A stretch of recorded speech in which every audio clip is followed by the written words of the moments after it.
Hello and welcome back to Casual Fridays, the podcast where we talk about bringing the practices of mindfulness as well as the skillfulness of emotional intelligence and self-compassion and acceptance and all kinds of other beautiful skills that we bring these into the workplace. And as we do this, as we talk about, the bringing these into the workplace, what we're really doing is we're changing not only ourselves within our work and bringing a new level of productivity, a new level of capability to our work, but we're also significantly changing the culture around us because this work impacts not just you, but everyone around you. And to that point, we then, as we cultivate these skills through these practices at work, we then wind up bringing these skills and practices home with us and into every area of our lives. It literally permeates every single aspect of our lives, which then there's no telling the beautiful things that happen from there. So welcome. I'm so happy you can be here with us for Casual Friday. So make yourself comfortable. We're going to chat today about a really important practice. But first of all, I owe you yet another apology. Today is Saturday yet again, and I haven't even done a single Showing Up to Life podcast this whole week. The old song says, "It's summertime, the living is easy," but that has not been my experience as a parent. And I homeschool, so it's not even a school schedule thing. There's just something about the summertime and kids and just the excitement and just the stuff there is to do, and it just gets to be a little bit overwhelming, especially for a humble podcaster like myself. So please forgive me and know that we are struggling here at Art Burns Coaching to get back on track, to do these podcasts on Friday as opposed to Saturday. But here we are, better late than never. Okay, all right. So today I want to talk about a really, really important practice, and this is a practice that takes no more than a couple of minutes hopefully every day. But once you get going, you don't even have to do it every single day. And this practice can bring changes to your body, your mind, your emotions, as well as changes to your relationships. And we're talking about both physical and emotional changes. The practice I'm talking about is journaling. Now, when I say that word, most of you probably have some preconceived notion about journaling. Maybe you've done journaling in the past. Maybe you have never done journaling in the past, and that's your relationship to it, right? But maybe you've done journaling in the past in certain ways, and you have a certain idea of what journaling is, and by the same token, you have an idea of what journaling is not. Okay, well, today I hope to bring a new idea to journaling to you. Okay, because journaling can be done in many, many different, or in the service of many different intentions or goals, right? For some people, journaling is a record, right? Like, you think of like the captain's log on Star Trek, right? Or ship captains do this, or certainly used to do this. I don't know if they still do, but there's a posterity involved, right? So that if the ship is ever lost and they find that captain's log, they have an idea of what was going on before it happened, right? Before everything went bluey, whatever, right? And so there's this sort of record-keeping form of journaling, okay? That's one way you can approach journaling. Nothing wrong with that, right? There's also, there's one way of journaling that I talk about with clients with whom I work in relationship issues, right? Like you can use journaling to write a letter to someone that you never actually show them, right? So if you're struggling in a relationship, I have found this to be very, very helpful, is every morning you write a letter to your spouse or to your significant other with whom you are struggling. And this allows you to say the things that you are otherwise unable to say for whatever reason. This develops a potential within your mind and a sort of an aspect of possibility of ways in which things could work out that otherwise seem completely stymied because there's no communication happening. Right?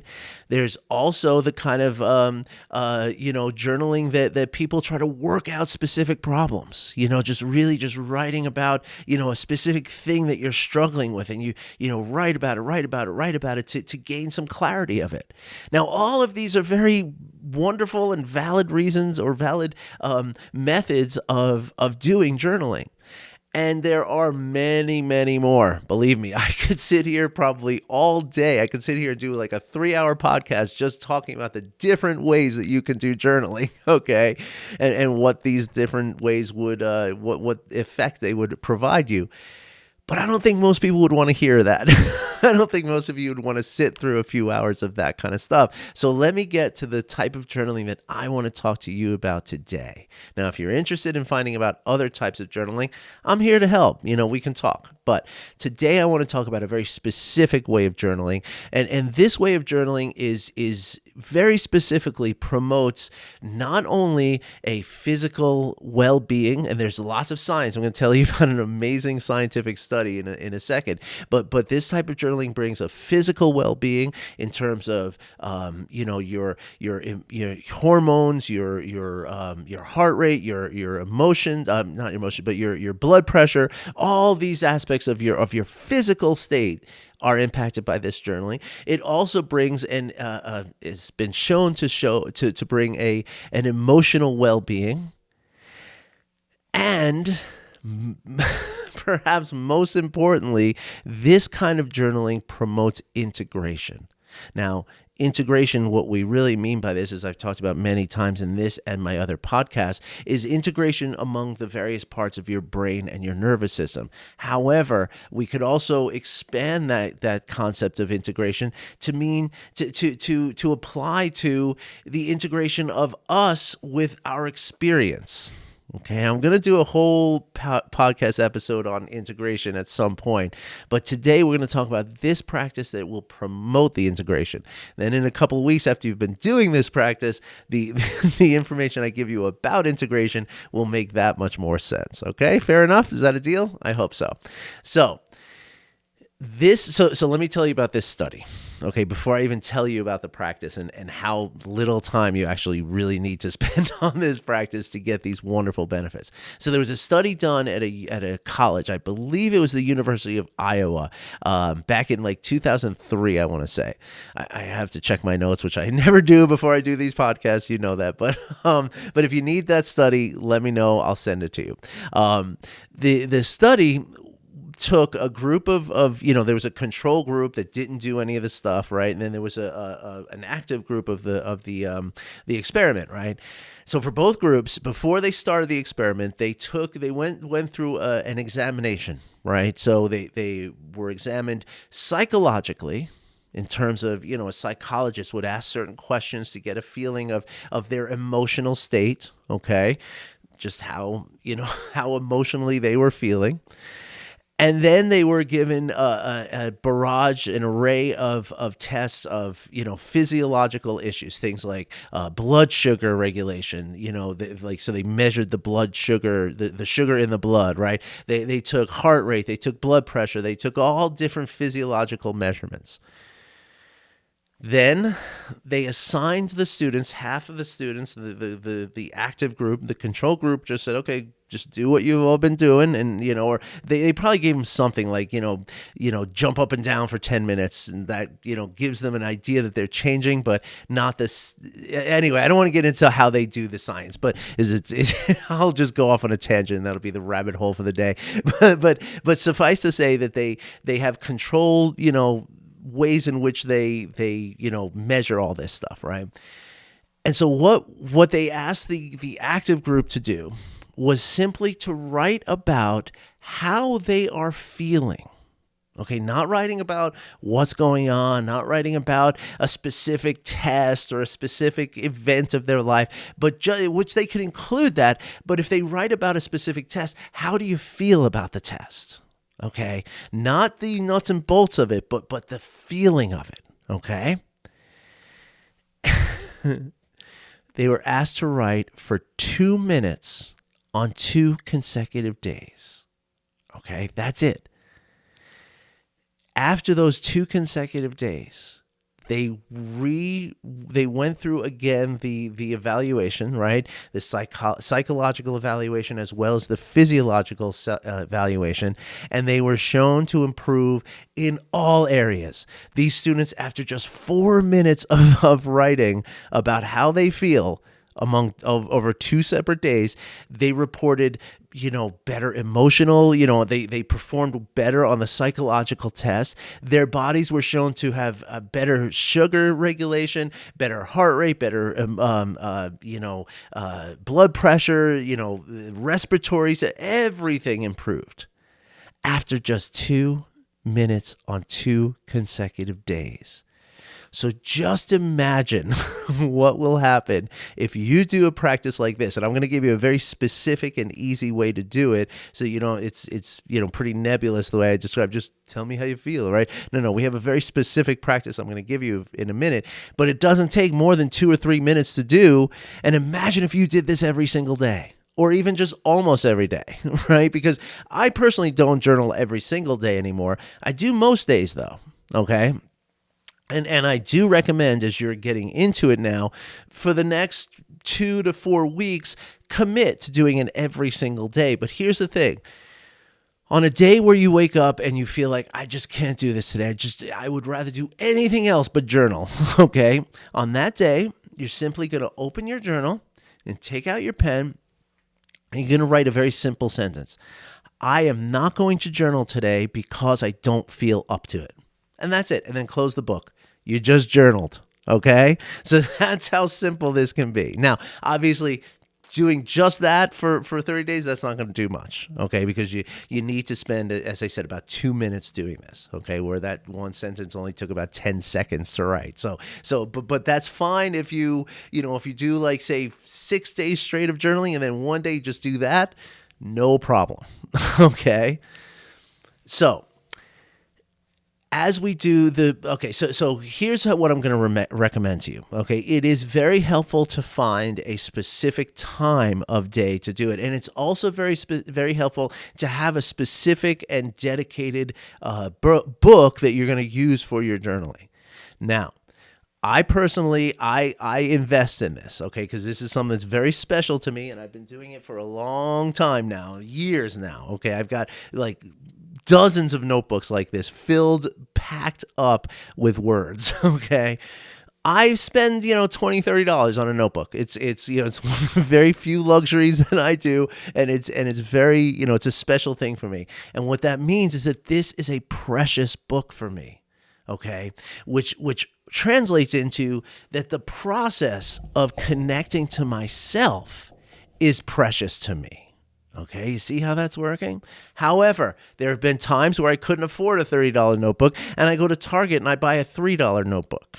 Okay, or there's been times where I've gone to Walgreens and spent 99 cents on a notebook. Okay, and if you can, just take a scrap of paper if you need to and write the silly, write the thing. You don't need necessarily a book, but I am saying that it helps. So if you're in a position where, you can go to like Barnes & Noble and look through all the Moleskine notebooks and all the different things that they have and find one that feels precious to you, it's a worthwhile thing to do, okay? All right, but however you choose to do it, whether you're using a fancy book and a fountain pen, or you're using the back of your, electricity bill envelope and a pencil, it doesn't matter, okay? Not in the big picture, it doesn't matter, okay? But now, as I say, it does help to have a specific time every day that you're doing your journaling, right? This is not only effective for the journaling itself, but it's also for your body. Your body starts to predict this time, like, oh man, we're getting ready to journal. I'm going to feel great in a few minutes, right? And so it's very, very helpful to have that sort of, regular cadence, if you will. You're going to adjust to that. You're going to, sort of develop around that. Okay, so it's very, very helpful if you're able to do that.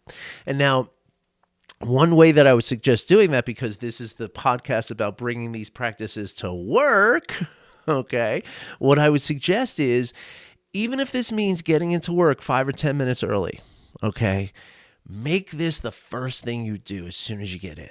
right? So before you check your emails, before you check your voicemails, before you start interacting with your other coworkers, right? Before get into even before you go to the coffee machine or the kitchen to make your coffee, right? Have coffee before you go to work or bring it with you if you need to, right?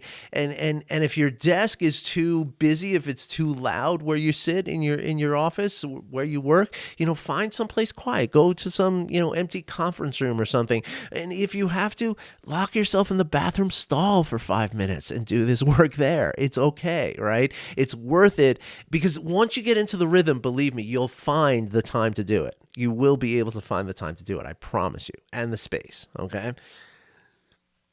But really, it's and this is how I've done it, right? Like when I was doing my journaling, and I work from home, right? So I don't have an office I go to, but what I was doing was like literally first thing in the morning. Right before I would get myself a glass of water, and I would come down to my office and I would journal. Okay, that was it. As soon as I woke up, I would use the washroom and do my stuff there, put on some kind of, clothes, and then come downstairs, get a glass of water and do my journaling. And then everything else, right? After that, I did the cat litter. After that, I did made breakfast for everybody and all that kind of stuff, right? But this journaling was the very start of my day. Okay, I really recommend doing that. Or if you prefer, you can also make it the last thing you do at the day. For extra credit, you can do both. but the point is that having this, sort of, it's almost like a sacred space of your day, right? That is dedicated to you and your well-being. Right? So that you can care for yourself before you start caring for everyone else, right? As they say, you can't pour from an empty cup, right? So this is a way in which you can fill your cup up first thing in the morning and then be able to, because I promise you, it's going to impact everything that happens throughout the day. I promise you that. All right. Now, here's how the practice works. Okay. Again, not again, but in the beginning, I recommend using a timer. Set a timer for 3 minutes, and while that timer is going, your pen never leaves the paper. Now, obviously, in between letters and stuff, but I'm saying like you don't just sit there and contemplate anything, okay? You just write. And keep writing. And if you run out of something to write and you can't think of anything to write, just write, I don't know what to write right now. I can't think of anything that I want to write here. Nothing's coming to mind. And just keep writing until either something does come to mind or the timer sounds indicating the end of the session. All right. This is also a very important part because we're not here, this is not a creative writing process. We're not here to edit ourselves. We're not here to, cultivate anything, that's a cognitive thing here, right? We're writing our feelings. We're pouring our feelings out on the piece of paper. Okay. So to that point, the way that we're going to do it is think of something before you get started writing. It takes a minute to prepare, I guess, right? So as you're getting ready with your timer and you're setting your book up and stuff, take a moment and think of something that happened yesterday. Now, if you want to do it the way I did it, the way I started doing this was, and it takes maybe more like 6 or 7 minutes to do it this way, which is fine. I mean, you're still not a lot of time and it goes very quick. But what I would do is I would find one thing from yesterday that I was very happy about the way I handled it. And then I would write about another thing that I was not so happy the way I handled it. Okay? And this might be a good way to get started, but eventually just write about whatever pops up, right? Now I don't do this. I just write about whatever's on my mind, whatever's in my heart at the moment. That's what I write about. Okay. So you're welcome to use this sort of structured approach, or you can just, let it flow. But here's the important part. You want to look at something from yesterday, or if you're doing your journaling at night, you look at something from earlier today. Okay, but the idea here is that you're going to write about how you feel about this thing. Okay, you're not going to write, oh, this is what happened, and this person said that, and then I said this, and then they said that, and then they said, no, you're going to say, I had this dispute with this person, and this is how I feel about it. And just write about that. right? You can now, as always, you can use the three sort of, pillars of our awareness, as I like to call them, of the body. Right? How did this make you feel in your body? Was it tense? Did it make you feel like you were going to throw up? Did it make you feel like you were just so burnt from this? You like exhausted from it, right? What did it feel like in your body? What did it feel like in your emotions? And what did it feel like in terms of like, did it make a tempest in your mind? Was it just creating chaos and turmoil? Or did it make you feel, pleasant or whatever, right? In your mind, in your thoughts, right? Did everything become calm and clear in the face of this thing? Or did it become very chaotic? That sort of thing. Okay. Well, not again, not again. But if you set the timer for 3 minutes and you find that the timer's going off, but you're still grooving and you're like in the flow here and you want to keep going. Do not stop just because the timer stopped. Okay. The timer is the minimum amount. There's no maximum. If you have the time to sit there for an hour in writing, go ahead and do it. If that's what's making you, if that's what's bringing you some motivation and inspiration in that moment. Okay. Now, here's one of the reasons why we want to do this sort of autobiography kind of thing, right? In terms of thinking about what happened yesterday. Okay. Now, you can, eventually, again, you can break through from this. You can just think about whatever, right? Talk about whatever in your journaling. Write about whatever in your journaling, right? But here's the thing. When we autobiographically remember something, right? So yesterday I had to go to the hockey rink and I saw these people and I did this thing yesterday, right? As I think about that, as I remember that, I recall that, I bring that event back into my mind, the space in which that activity is mostly happening is in the right hemisphere of my brain, okay? As I sit down and I put that into linear and logical and language-based information, right? I am using the left hemisphere of my brain, okay? The two hemispheres of the brain are completely separate from each other. They are physically not, they are not just, it's not just that there's like a cleavage in the middle. They are completely separate from one another, okay? They are connected to one another through this part of the brain called the corpus callosum, which is comprised of millions of tiny little fibers that are connecting these two, hemispheres of the brain. And across these fibers flows energy.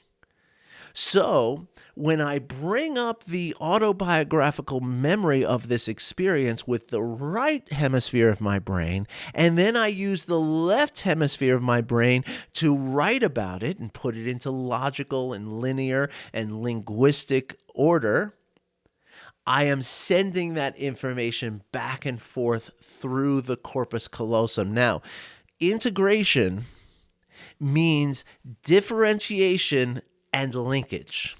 Okay, so if I'm just writing about something, about anything, right? Like even if I'm just copying something out of a book, I'm using just the left part of my brain. So therefore, the left part is becoming very differentiated, but the right part is not really doing anything. So there's no differentiation of the right part, and therefore there is no linkage between the two. Okay, so by exercising both of these parts of my brain, I am differentiating each of them in terms of strengthening each of them, and then I am forming this integration, this linkage between the two of them. Okay, now we're gonna do a whole episode on integration pretty soon. Okay, not next week, because next week we're gonna flow into another way in which we can promote integration. But what I'm gonna suggest is you do this journaling practice for the next 2 weeks, and then I'm gonna tell you more about integration, and that is going to make so much more sense to you at that point, because you will already have been experiencing integration because of the journaling practice you're doing. Okay.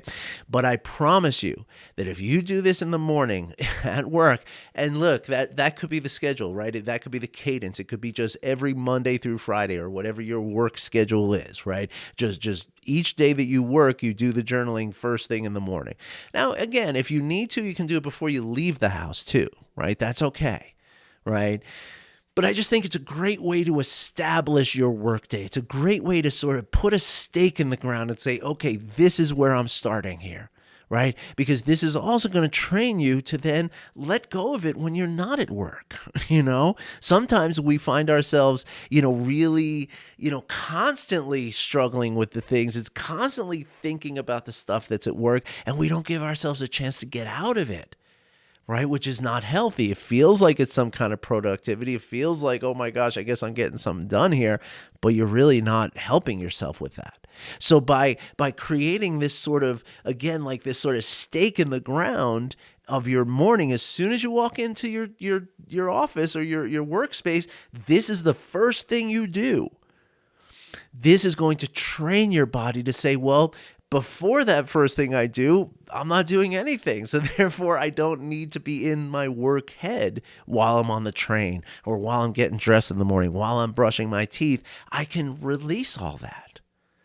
Now, this can also then serve to create another level of structure, right? Maybe after you journal, maybe there's a new way in which you can, create a sort of a routine, right? Of okay, now I check emails, now I check voicemail, now I do this, whatever it is. Whatever works for you. But this is going to be the first step of creating that sort of organization of your work life, but also organization of your mind and your brain and your nervous system. And this, my friends, is going to bring benefits that I couldn't even describe to you, because until you experience them, there's no way to describe them. Okay? Now, again, just to recap very quickly, set a timer for 3 minutes. Get a dedicated notebook if you can. And as soon as you walk into work, set the timer for 3 minutes. Just before you started, think of an event, something that happened yesterday. Lots of stuff happened yesterday. Just pick one of them, okay? And write about how you feel. Now, again, if you want to take it to the sort of next step, the next level, like I used to do, you write about one thing that you were happy the way you handled it, and one thing that you were not happy about way you handle it. Now, you might want to consider doing those in reverse. Do the negative one first and the positive one second. That'll get you out of this with a positive sense of yourself, right? So that's perhaps something that's worth doing.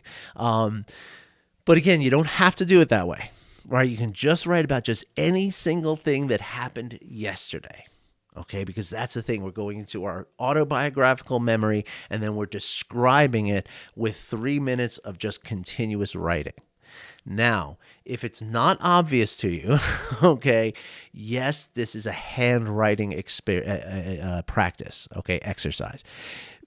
There is something very important about the way the integration works and about the whole process of using your hand, because the way that you're sort of negotiating the spatial relationships and all that stuff is all part of this integration building. It doesn't happen if you're just clicking and typing into a keyboard or on your phone. Okay. Now, if you were unable to write for some reason, then yeah, doing it on a keyboard is the next best way to do it, I guess. But the best practice is by far doing it by a handwritten exercise. All right.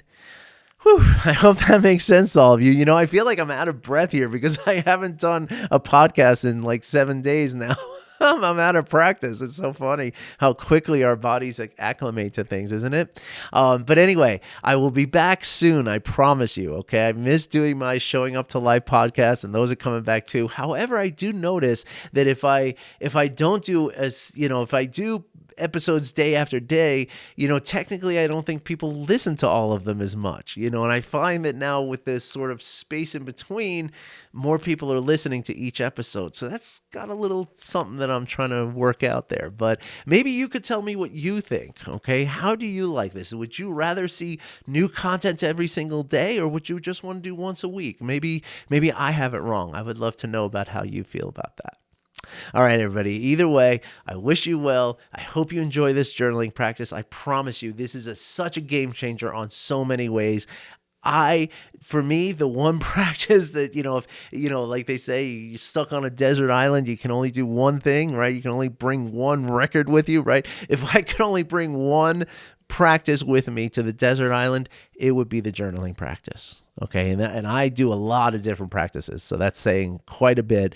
It's giving quite a lot of praise for this simple yet beautiful practice. Okay. Because really what it is it's making time for you.